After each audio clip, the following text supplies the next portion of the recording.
The pry bar was bubblegum pink, the kind you'd expect to see on a toy shelf, not arcing through morning light toward my dog's head. I heard the crack before I understood it. Ranger's yelp tearing something open inside me. And the woman holding that ridiculous weapon, white blazer, sunglasses, smile like a sales pitch, said, "Oops," as if she'd spilled rose on a rug. I wish I could tell you I stayed calm. I'm a veterinarian. I've seen blood before. But this wasn't a chart or a case. This was my best friend on the gravel of my own ranch. And that was the second I reached for the Remington by the porch post and made the loudest decision of my life. Before we go any further, let me back up, because stories like this don't start with a trigger, they start with paper. I'm Cal Mason, 43, small-town vet turned ranch hermit after my wife, Ellie, died in a wreck the police called unavoidable. I bought Mesa Creek Ranch on purpose, a quarter-mile beyond anything with the letters HOA on it. I called the county office, checked plat maps, double-checked with a clerk who knew my name from vaccinating her goat. "Mr. Mason, you're clean," she said. "No HOA jurisdiction, period." I got that in writing because 2 decades of medical records taught me a mean little truth. If you don't document it, it didn't happen. For a while the quiet did what I needed. I fixed fences, burned bad coffee, and let Ranger, a gold coat goof with saintly eyes, decide the pace of each day. Then the first envelope showed up, thick paper, gold seal, a heart emoji like perfume you didn't ask for. "Welcome to Cedar Ridge Extended Community Zone," it read. "Compliance orientation with President Sylvia Hartwell. Hugs and kisses. Extended Zone." I laughed out loud on the porch, and Ranger sneezed on the cardstock like he agreed. I called the county again. "There's no such thing," the clerk said, tired and certain. "HOAs can't manifest new borders because someone bought a rubber stamp. Keep the letter." I filed it behind the deed, labeled the folder Cedar Ridge Fantasy, and thought that would be that. It wasn't. A week later, a pink Cadillac, wrap job, not paint, glided up my drive and parked dead center like the gravel belonged to her. Out stepped Sylvia Hartwell, 5'2" of curated sunshine and sharpened edges, heels sinking into the rock as she minced forward. "Calvin," she sang, though she'd never met me. "I'm Sylvia, your new HOA president." I stayed on the porch, mug in hand, voice flat. "I'm not in an HOA." She giggled, actually giggled, like I'd told her a dad joke. "Not yet, darling. But we're expanding. Isn't that exciting?"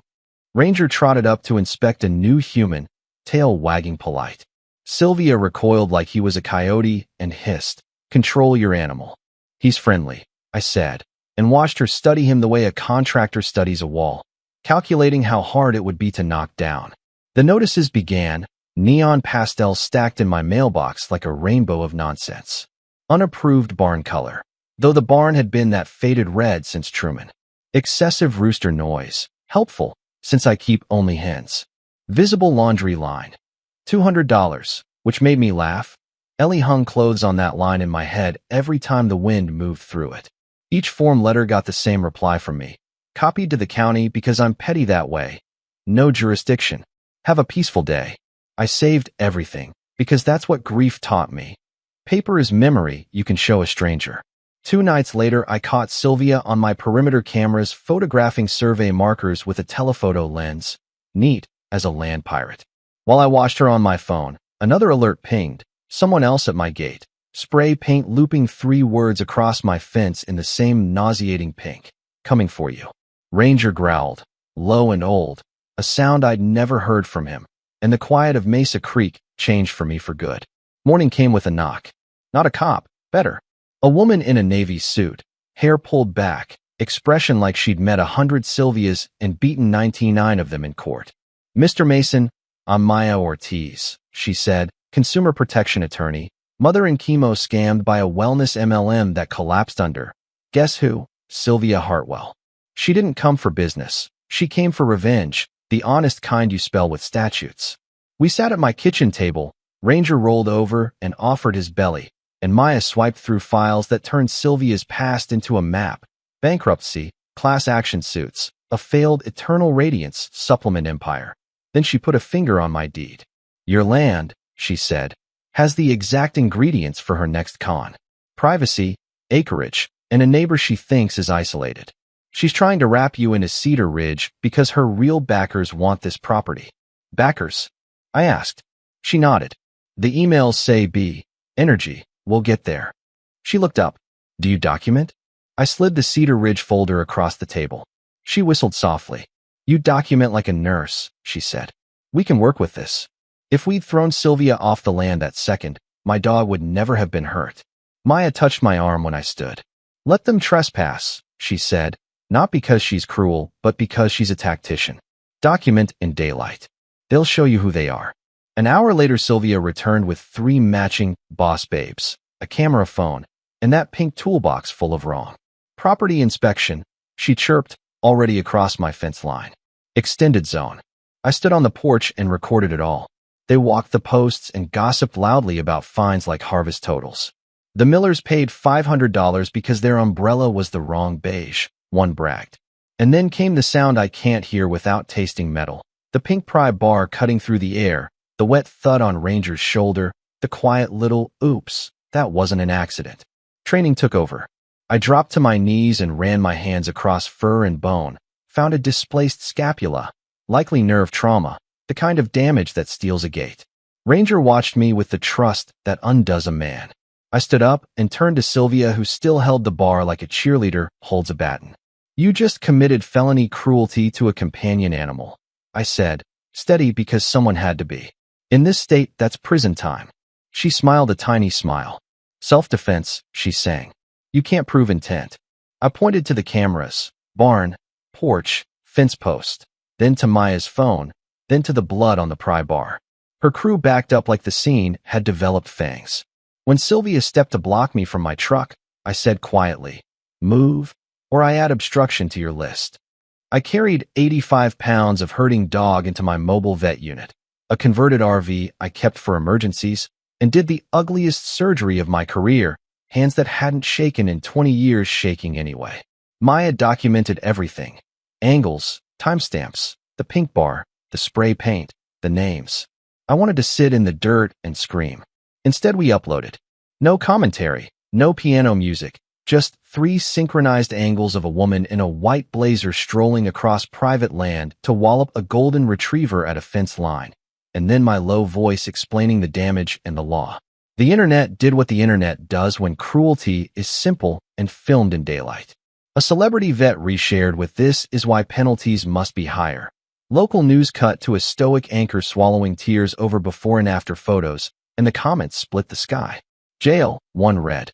Check her other victims, said another. Folks started sending me clips of Sylvia's past, wellness pitches, HOA pep talks, a recording of her saying manifest territory, like land was a vision board. Cedar Ridge called an emergency meeting.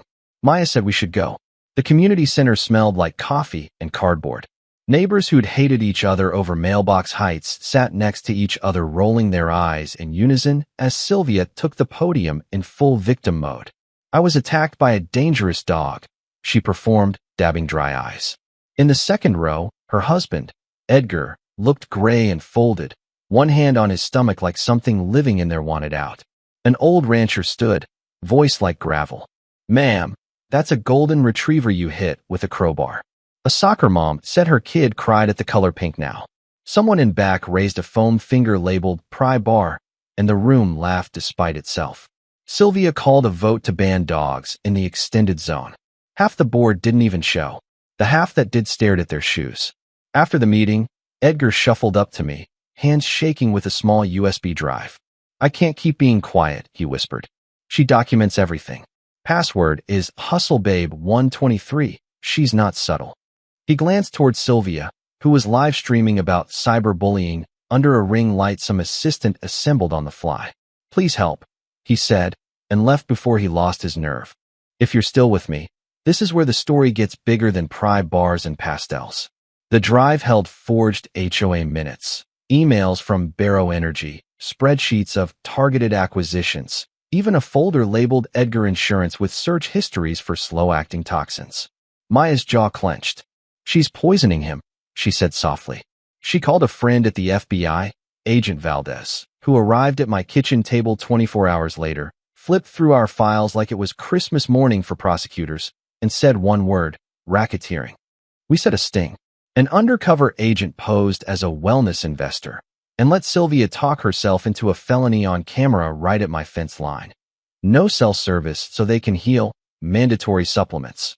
We keep their money if they break the contract. And then she bragged about her partners at Bro Energy, catching herself mid-name, which is the sound of a ladder breaking under a climber's foot. While the FBI built the bigger case, I fought with something lighter than rage. The mariachi band at 6 a.m. on the public road, fully permitted, cheerful as sunrise. Goat yoga in the ditch because laughter is legal.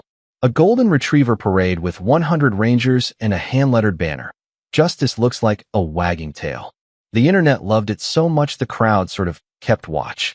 Folks in different time zones tuned into my outdoor cameras and shifts, typing "North Fence Clear" like volunteer air traffic controllers. Barrow Energy didn't love it. Internal emails, captured because the FBI was already listening, showed Logan Barrow III, grandson of oil money and entitlement, losing patience. Eliminate Mason, suicide narrative, he typed, and somewhere a junior analyst who grew up with a dog decided to leak instead of obey. One night, 2 men in black beanies crept toward my propane tank. The chat lit up, license plate, timestamp. Someone ordered pizzas to the staging area because chaos has a sense of humor. The men fled under a rain of pepperoni. The next morning, Cole, Sylvia's nephew, Exiodi, CrossFit attitude, walked onto my porch with his hands out. I used to do worse for better reasons, he said. Let me make this right. When he spotted a device under my deck, industrial, nasty, he went pale, breathed slow, and defused it while 4 million strangers held their breath in the chat. When he clipped the right wire and lived, the comments screamed in 50 languages at once, and I cried into Ranger's neck because I was tired of being brave. After that, the tumble felt inevitable. FBI raids, arrests at an airport where Logan tried to outrun a trending hashtag. Sylvia in orange telling a judge she was a sovereign citizen, which went about as well as it always does. Edgar in a hospital bed flushing the last of the poison out of his life. Ranger healed, slower than my guilt wanted, but his tail got its old rhythm back, and that was enough. Here's the part people don't expect. What comes after justice? The trial ended with sentences that sounded heavy in the courtroom and light in my bones. The civil cases paid for rehab and scholarships and a sign at the county line that says property rights are civil rights. Report abuse.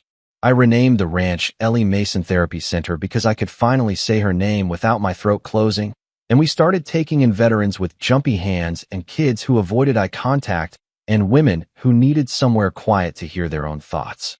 Ranger learned to lean on people at exactly the right second.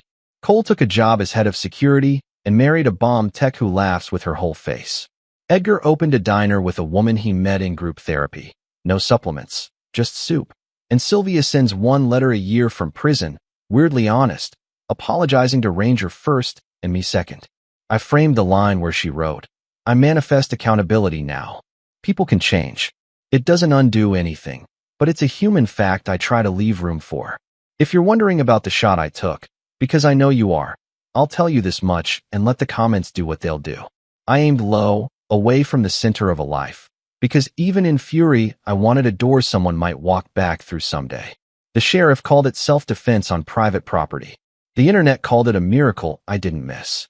I call it a moment I never wanted that still visits me at 3 in the morning, when the coyotes are yipping and Ranger snores at my feet, and I'm measuring the distance between justice and vengeance with a coffee spoon. Your mileage may vary.